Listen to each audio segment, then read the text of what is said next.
Welcome to the first movie of physics of this year, the third year. And well, you guys know me from last year, and so we're not going to do a get to know because we already get to know each other, but we're going to get started right away. We're going to get started with a chapter forces. That should be chapter 1. And of that chapter, we're going to start with paragraph 1, and I'm going to explain a few things of that paragraph, and this is right now for you to watch this, and then you should do the questions at school, and then if you have a question during that, you can ask me right away, or and then if you do that correctly, there should not be any homework at home, and then you should do everything except for watching a few movies. And before we get started um, with the explanation, what are we going to talk about? It is about forces. We're not going to do the whole chapter, but we're going to do a few things of the chapter. First of all, what is a force, how to draw a force, of course, gravity, or what pulls you down to the earth, keeps you down on the ground with your feet on the ground. We're going to talk about levers, well, if for instance a seesaw, and so on and so on. Those have lots of applications, and also what happens if you have more than one force. How can you combine different forces? And this is not the whole chapter, but part of the chapter, and I'm going to give you an overview later on what you need to study exactly. But we're going to start at half of paragraph 1. And the questions we're going to answer is, how can you see that a force is exerted? What is plastic deformation? What is elastic deformation? And how do you draw a force? So basically, that is what you should know at the end of this movie. Okay, first of all, how can you see that a force is exerted? I'm going to do a short demonstration. So I'm going to expand. Yes, there it is. Expand the view so you can basically only see me. And right now you can see I have a rubber band, and you can see that I exert a force in it. How can you see it? It simply changed shape. You can also see it with this piece of paper. Right now, you can see I have exerted a force on it. And I can also exert a force on it if I throw it. Right now, you can see that with this hand, I have thrown it, so I've exerted a force on it. And you can also see that on the other hand, I've also exerted a force on it. And what is it that you can see that there is a force being exerted? That is, first of all, you could see that it changed shape. You can see that it changed speed, either the magnitude or how big it is, how fast it goes, or the direction. So change. That is how you can see that a force is exerted. It changes something. That word change is a key word in this. So, first note, how can you see that a force is exerted?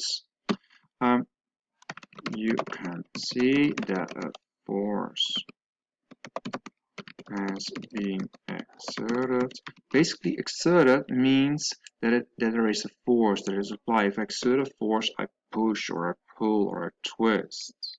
I do something, then there is a force. This is proper English to say that a force is exerted. If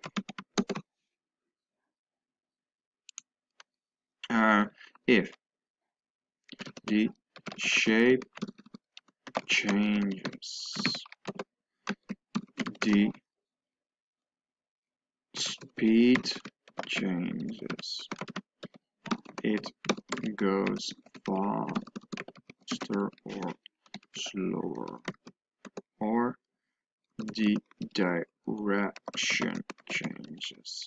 Your book combines the last two under the movement changes. So your movement changes, you can either change in a direction or you can change your speed, go faster or slower.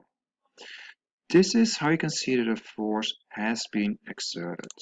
And you can see that I'm going to go back to my demonstration that I had a rubber band, I changed the shape, and a piece of paper, and I changed the shape. And you can see that a rubber band, it went back to the original shape, and with a piece of paper, it stayed in the same shape. And even if I want to, I won't have the same piece of paper.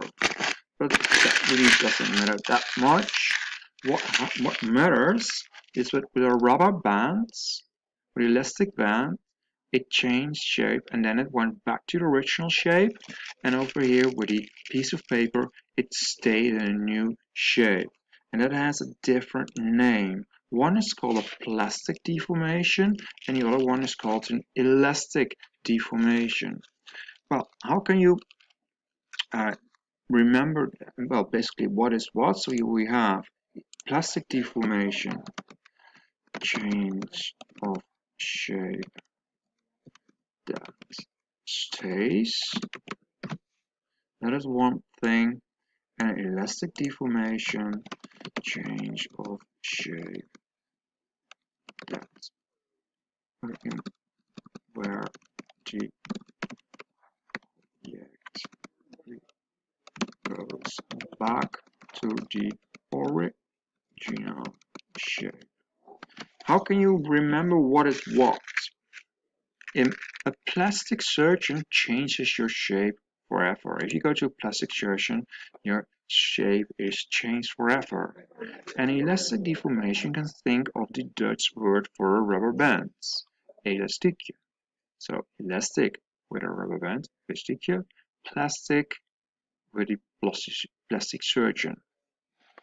That is the first first three things, and then how to draw a force. And if we are going to draw a force, of course, first of all, I am going to grab a geo or a ruler, because if I draw, I should have a proper one.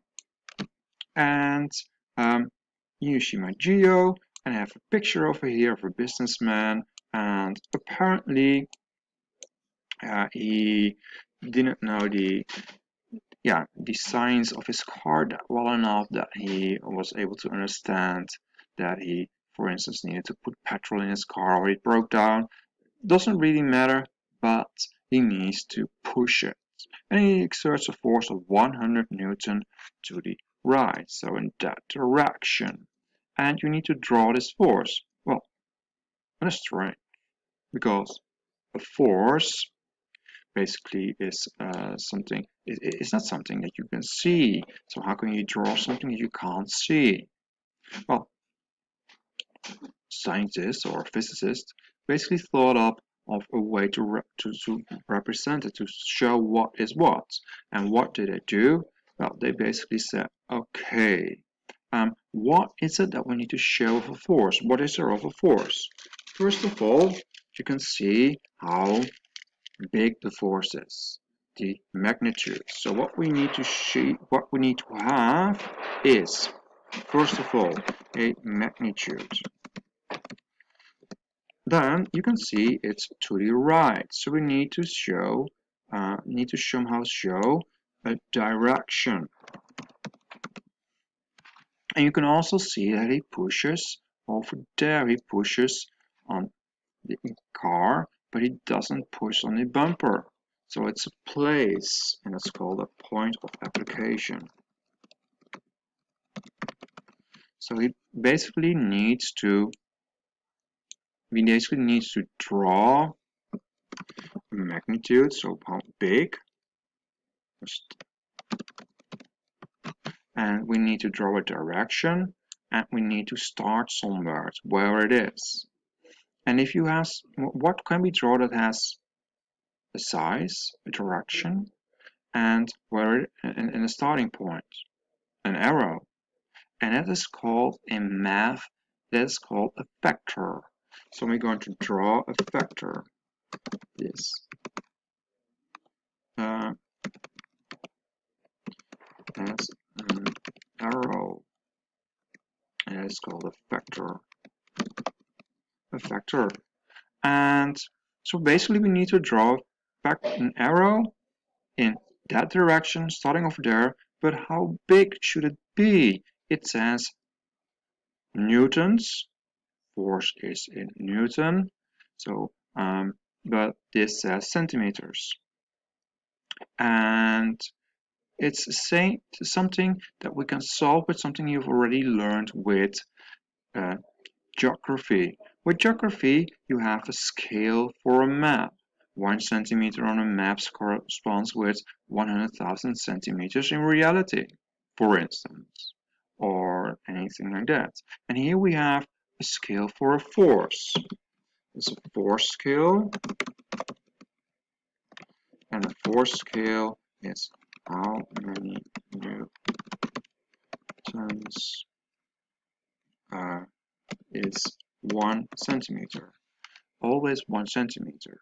And the force scale, sometimes it is given, and sometimes you need to think up one for yourself. And of course, if you need to think of one for yourself, you're going to pick a nice number, a nice round number, and one that gets to a nice arrow.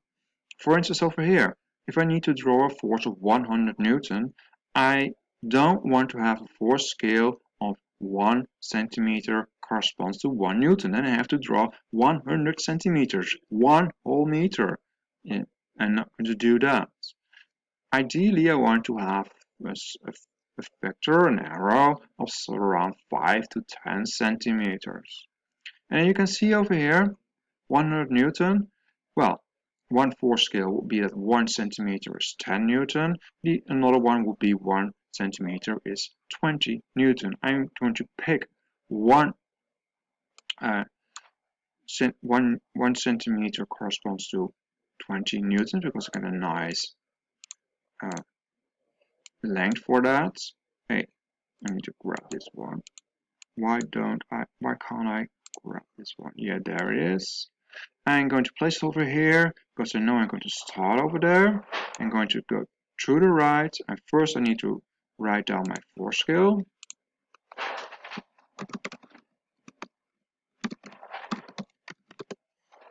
One centimeter equal. I'm going to draw a roof on top of it, and that's how you show that there's a force scale. So 1 centimeter corresponds to 20 newtons. And I need to, then I know 1 centimeter is 20 newtons, 2 centimeter 40 newtons, so 5 centimeter is 100 newtons, so I need to draw 5 centimeters. I'm going to start over here, there, and then to 5. And you can see it is not precise, it is not exact. If you are a few millimeters off, it is fine. And then we have a line, and then of course we need to finish the arrow by having the pointy end of the arrow, the tip, and the tip is included in the length. So here we are. I have drawn an arrow that represents a force of 100 Newton to the right. Okay, we're going to practice this at school. So bring your books, make some notes of this, and then you should be able to do this, kill it at school. See you then. Bye.